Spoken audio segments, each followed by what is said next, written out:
Olá, nós fazemos parte do projeto de extensão da Universidade Federal Fluminense chamado Divulgação Científica: Como a Neurofisiologia pode contribuir para a saúde pública. Esse vídeo foi feito por mim, Esther Serman, aluna do curso de Medicina da UF, e eu fui orientada pela professora Tânia Tomás. Hoje nós vamos falar sobre contar histórias.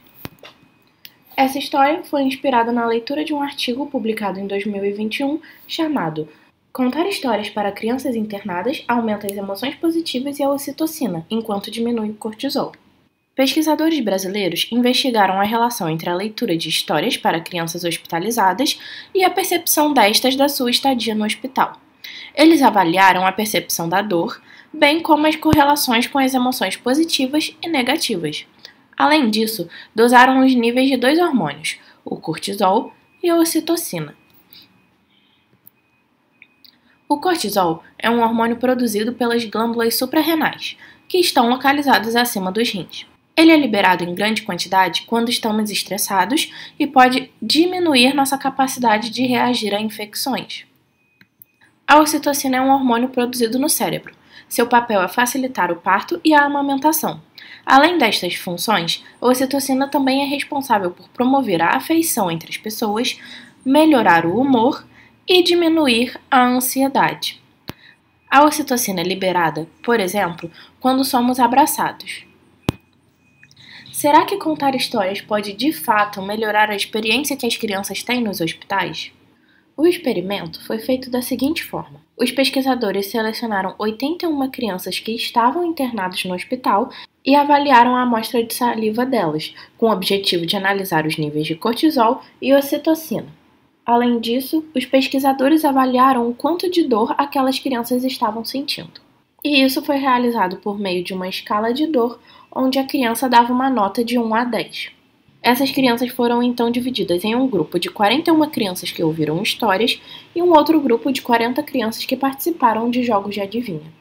Após essa etapa, houve novamente uma coleta das amostras de saliva, a avaliação da escala de dor e houve uma análise de correlação positiva ou negativa sobre a equipe de profissionais de saúde. Nesses gráficos, conseguimos ver todo o resultado desse experimento. O grupo que ouviu histórias está representado em azul e o grupo que participou de jogos de adivinha está representado em vermelho.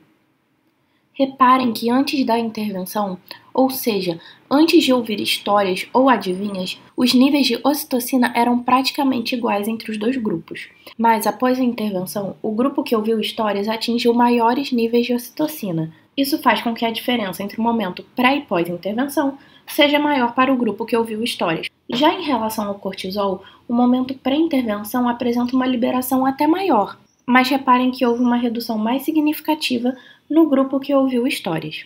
Da mesma forma, quando olhamos para a coluna B, essa diferença é muito maior para o grupo que ouviu histórias, ou seja, esse grupo liberou menos cortisol. Sobre a dor, as crianças dos dois grupos a classificavam da mesma forma no momento pré-intervenção. Mas, no momento pós-intervenção, apesar dos dois grupos diminuírem a classificação de dor, o grupo que ouviu histórias apresentou uma diminuição significativamente maior. Novamente, na coluna B, vemos a diferença para cada grupo. Em relação ao primeiro gráfico, foi observada a porcentagem de crianças do grupo que ouviu histórias, em azul, e do grupo que ouviu adivinhas, em vermelho, que possuíam emoções positivas quando eram remetidas a palavras como doença, dor, enfermeira, hospital, livro, médico e medicina.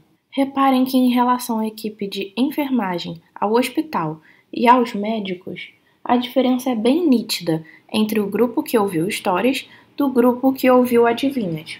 Dessa forma, conseguimos ver que o grupo que ouviu histórias relata mais emoções positivas sobre esses temas. Já no segundo gráfico, observamos a porcentagem de crianças do grupo que ouviu histórias, em azul, e do grupo que ouviu adivinhas, em vermelho, que possuíam emoções negativas quando eram remetidas a essas mesmas palavras. Reparem que o grupo que participou de jogos de adivinhação apresentou mais emoções negativas sobre o tema hospital do que o grupo que ouviu histórias. As crianças do grupo que ouviu histórias apresentaram redução dos níveis de cortisol e aumento de ocitocina, quando comparadas ao grupo de crianças que participaram de jogos de adivinha.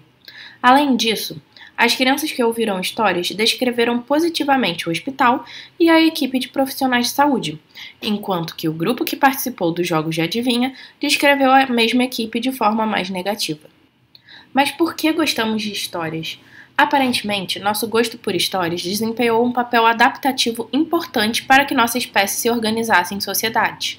Contar histórias é um elemento central no estabelecimento das relações humanas e pode evocar emoções tanto no narrador quanto no público que as ouve. Estudos sugerem que uma das principais razões para gostarmos de ouvir histórias está associada a um processo chamado transporte narrativo. O transporte narrativo é uma interação entre linguagem, texto e imaginação, criando uma forte relação entre os ouvintes nesse mundo de narrativas. Além disso, as histórias nos ajudam a compreender o mundo real, pois simplificam aspectos complexos da experiência humana. Os transportes narrativos ajudam a alterar a perspectiva de experiências pessoais, além de aumentar a empatia e a capacidade de processar as emoções. Ao ouvir uma história, nosso cérebro é estimulado a criar as imagens descritas, os personagens, os sons e até mesmo as emoções envolvidas naquela história. Isso estimula a imaginação dos ouvintes. Podemos comprovar isso através dos exames que mostram a ativação de áreas do cérebro enquanto se escuta uma história, assim como podemos ver aqui nessa imagem as áreas do cérebro sendo ativadas. Será que as crianças internadas nos hospitais e a pandemia do Covid-19 têm algo em comum? Quando as crianças saem de suas casas para internação no hospital ou quando elas vivem em uma pandemia e são impedidas de sair de casa, elas são removidas das suas rotinas e das relações com familiares e amigos que confiam. Isso pode causar muito estresse, além de possíveis prejuízos afetivos e cognitivos. Da próxima vez que você estiver perto de uma criança, hospitalizada ou não, conte uma história a ela. Garanto que será muito divertido para você e para a sua criança ouvinte. E lembre-se, a função mais importante da história é nos lembrar que não estamos sozinhos. Se você ficou com alguma dúvida, nos envie um e-mail ou nos siga nas redes sociais para aprender mais sobre o cérebro. Muito obrigada e até a próxima!